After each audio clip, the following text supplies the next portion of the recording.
pahlawan kebanggaanku, kerajaan Hindu, Buddha, dan Islam di Indonesia. Tema 5 muatan IPS, SDIT Al-Ihsan Colomadu Karanganyar. Bismillahirrahmanirrahim. Assalamualaikum warahmatullahi wabarakatuh. Bagaimana kabar teman-teman semuanya hari ini? Semoga teman-teman selalu sehat selalu ya. Kita awali dengan pembelajaran kali ini dengan baca basmalah bersama-sama. Bismillahirrahmanirrahim. Raja yang pertama yaitu Raja Mulawarman dari Kerajaan Kutai. Kerajaan pertama di Indonesia berdiri sekitar tahun 400 Masehi. Kerajaan Kutai termasuk kerajaan Hindu tertua di Indonesia. Terletak di tepi Sungai Mahakam, Kalimantan Timur. Bukti adanya kerajaan Kutai didapatkan dari prasasti Tugu yang disebut dengan Yupa. Prasasti Yupa menjelaskan tentang keluarga Kudungga. Keluarga Kudungga memiliki putra yang bernama Asmawarman. Asmawarman memiliki putra yang bernama Mulawarman. Raja Mulawarman merupakan raja terbesar di kerajaan Kutai yang mengalami kejayaan hingga menguasai hampir seluruh Kalimantan Timur. Raja Mulawarman dikenal sebagai raja yang arif, bijaksana, serta sangat memperhatikan kesejahteraan rakyatnya. Yupa merupakan tugu batu yang berfungsi sebagai tugu peringatan yang dibuat oleh Brahmana atas kedermawanan Raja Mulawarman. Yang kedua yaitu Raja Purnawarman dari Kerajaan Tarumanegara. Purnawarman yaitu raja yang terkenal di Kerajaan Tarumanegara. Kerajaan Tarumanegara berdiri abad 5 di Jawa Barat. Kerajaan ini merupakan kerajaan Hindu tertua di Jawa. Raja Purnawarman memiliki gelar Raja Diraja, artinya Raja Purnawarman memiliki raja-raja kecil. Raja Purnawarman adalah raja yang bijaksana dan memperhatikan rakyat. Untuk kemakmuran rakyat, Raja Purnawarman memerintahkan untuk menggali sungai Candrabaga. Sungai ini dialirkan ke laut dan digunakan untuk irigasi. Selain itu, beliau juga memerintahkan menggali sungai Gomati untuk dibangun tanggul dan bendungan, sehingga sungai ini berfungsi untuk irigasi dan mencegah bahaya banjir. Salah satu peninggalan kerajaan Tarumanegara adalah prasasti Ciaruteun. Yang ketiga adalah Raja Balaputradewa dari Kerajaan Sriwijaya. Balaputradewa putra dari Samaratungga dan Dewi Tara. Balaputradewa diangkat menjadi Raja Sriwijaya. Pusat pemerintahannya berada di Palembang. Kerajaan Sriwijaya mengalami masa kejayaan ketika pada masa Raja Balaputradewa. Daerah kekuasaannya cukup luas. Sebagian besar kerajaan ini adalah laut.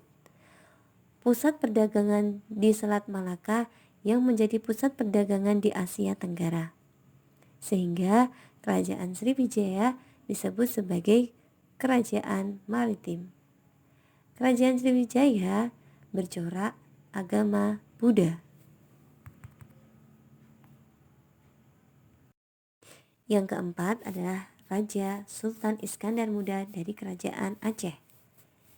Puncak kejayaan kerajaan ini pada masa Raja Sultan Iskandar Muda. Beliau menjadikan Aceh menjadi pusat perdagangan dan perkembangan agama Islam. Pada masa pemerintahan Sultan Iskandar Muda, bangsa Portugis datang untuk menghancurkan Aceh. Portugis memaksa Aceh untuk memberikan hak istimewa dalam perdagangan. Tetapi Aceh menolak. Rakyat Aceh tidak menyukai para pedagang Portugis yang congak dan sombong. Karena tidak menerima, Portugis menyerang kerajaan Aceh. Tentara kerajaan melakukan perlawanan dengan sengit, sehingga Portugis dapat dikalahkan dan meninggalkan Aceh.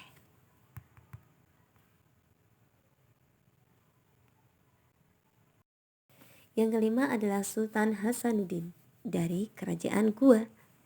Sultan Hasanuddin merupakan raja kerajaan Gua, Sulawesi yang ke-16.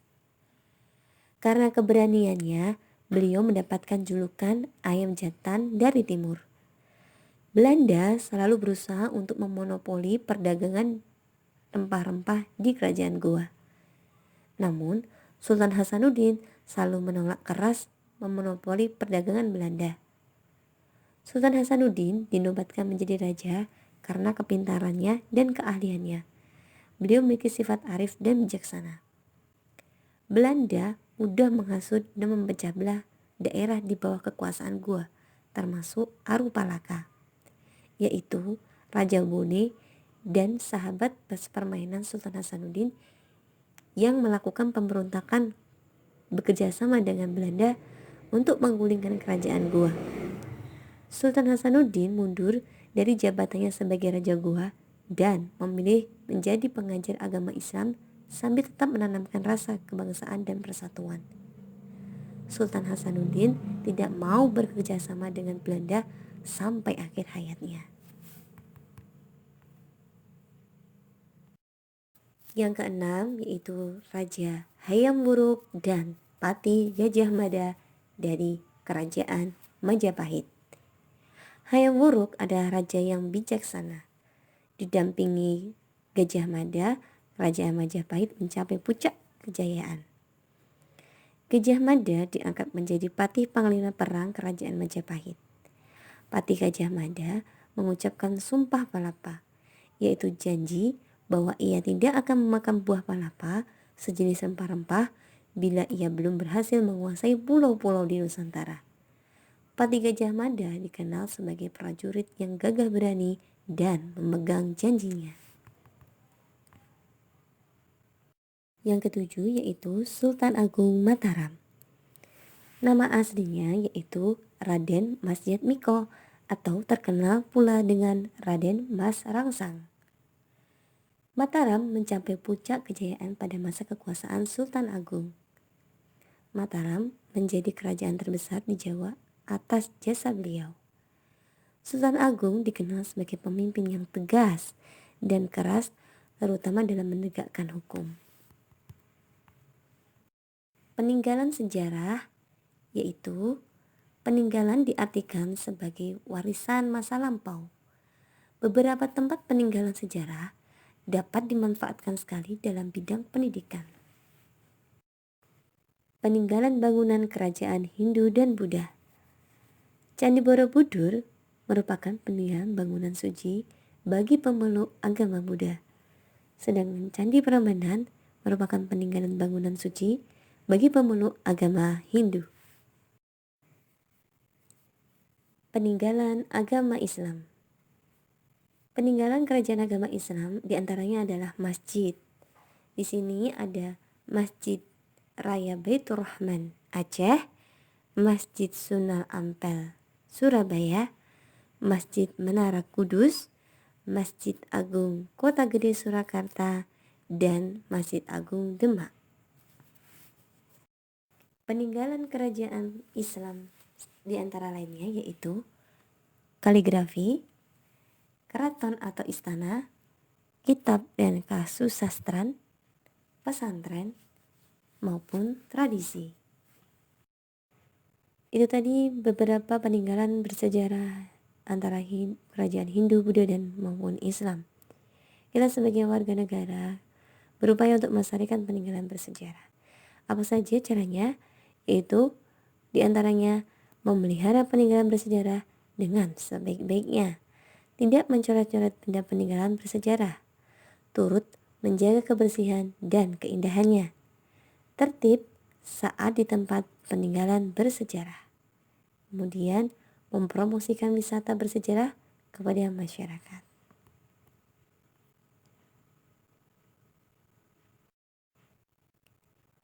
Sekarang tugas teman-teman adalah teman-teman mengerjakan tema 5 muatan IPS 3.4 halaman 96 sampai dengan 97 yang poin A saja ya. Tulis jawabannya saja di buku tulis tematik. Selamat mengerjakan. Terima kasih teman-teman yang sudah memperhatikan pembelajaran hari ini. Ustazah mohon maaf apabila ada kesalahan ataupun kehilafan dalam penyampaian materi. Kita tutup dengan baca hamdalah bersama-sama. Alhamdulillahirabbil alamin. Oke, cukup sekian. Wassalamualaikum warahmatullahi wabarakatuh.